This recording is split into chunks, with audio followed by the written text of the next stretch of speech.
How's it going? Today we're going to be changing the front hub on a 2018 Jeep Renegade Trailhawk. Now we started it off by just taking off the tire.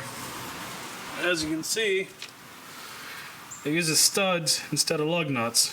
There's 5 of them. I used an 18mm, broke it loose, took them off, rolled the tire over to the side. There's my daughter, say hi. Hi. And the next thing we're going to be doing is taking off these brakes. Now, a 9/16 will fit along the back of it. Break them loose, pull off the brake caliper, and then after that we have to take the bracket off that holds the caliper before we can get the rotor off. We gotta get the rotor off. Because that's what we have to do with that. And this, we have to do it. And we gotta get this hub bolt off. When it comes off, so we can get inside it where there is, and we have to get all the tires out and all the other stuff to it. Yep, that's what we gotta do. So first we're gonna take this off, and I'll get back to you when we do the bracket. Alright, so we got the brakes out for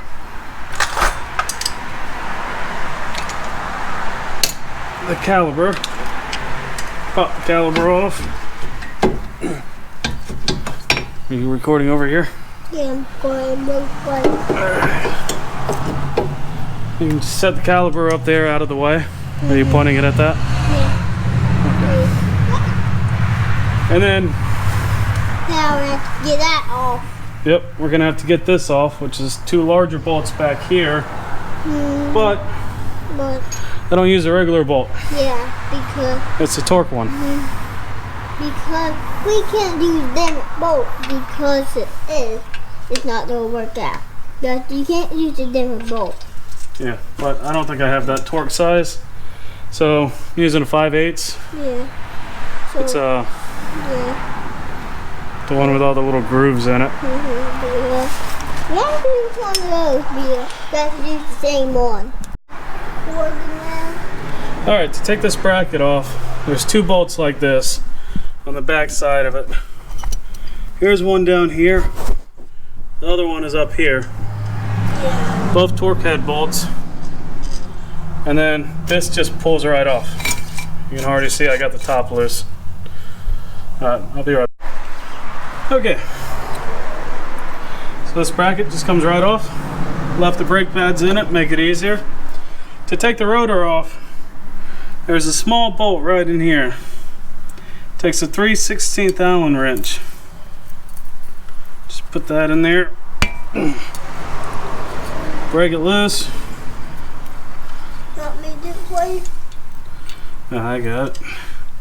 Now this is the only time you use the Allen wrench, so if you want to just keep those together, makes it easier.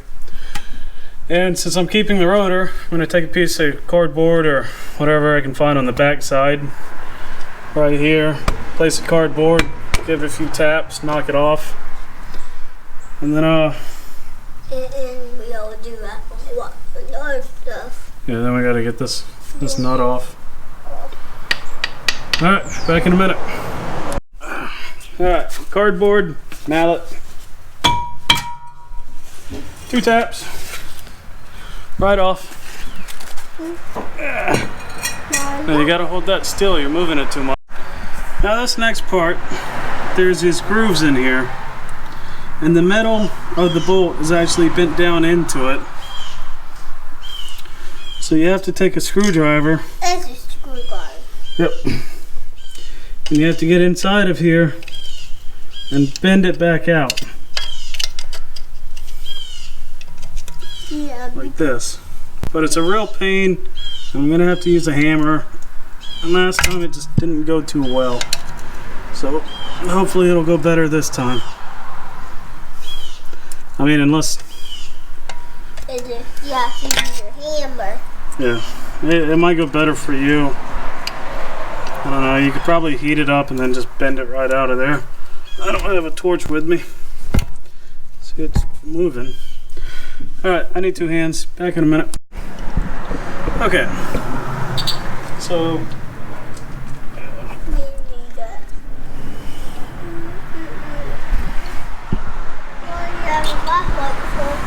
give them more light. So I bent them out on each side so that now you can spin the nut. Then 36 millimeter for the nut. Breaker bar. Gonna take the nut off. Once we get the nut off, you can push the spindle back. On the spindle back, you can get to all 4 of those torque bolts on the back side. So I'll be back in a minute. Okay.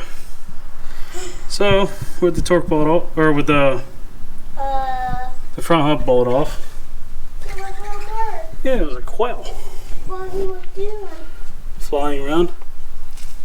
So on the back side, let's see. There's 4 bolts. There you can see one of them. That's a separate bolt. There's another. And then there's 2 more on this side. And you take those 4 bolts off, which trust me, they're a pain in the ass. He flew over there and he was flying around over there. I saw. So you take your E-torque bolt, it's an 18. Take these 4 off, and then I'll get back to you as soon as we get those off. Okay, it's definitely a 16, not an 18. That was my bad. An 18 will strip out the bolt. I've got these 2 out on this side, so I've just got these 2 on this side. As you can see, an 18 started eating away at it. Hold it out toward the light. So it's definitely a 16. Sorry about that. Alright. So once all 4 bolts are out, there's 2 underneath there. I don't know if you can see. So we got all the bolts out. And Hammer. we got them out. Wham! Wham! Wham! That. Oh, that. Wham! There's the old one. Now we're gonna put a new one on. Yeah, I should probably clean this up a little bit first.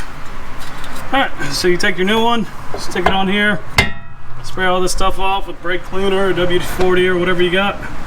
Stick the new one back on, stick the bolts in, stick the bracket back on,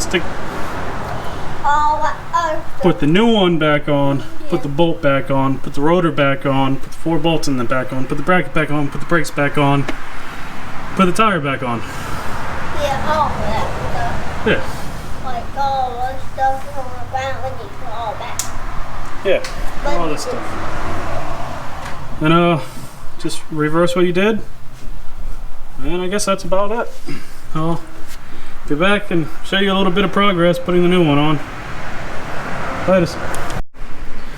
Okay. So remember, when you get the hub bolt back on, you're not done. You have to go back in there and bend those back to it. So you have to make sure you get the hub nut tight enough to be in the right spot.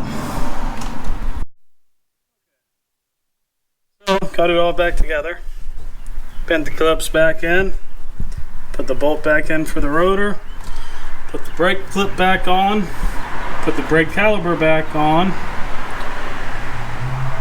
Since I never released any of the pressure from it, you don't have to bleed it, and it goes on smoothly and it comes off smoothly.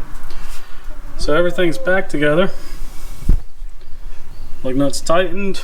Now I'm going to put the tire on, call it a day, and that will be everything. Have a good night.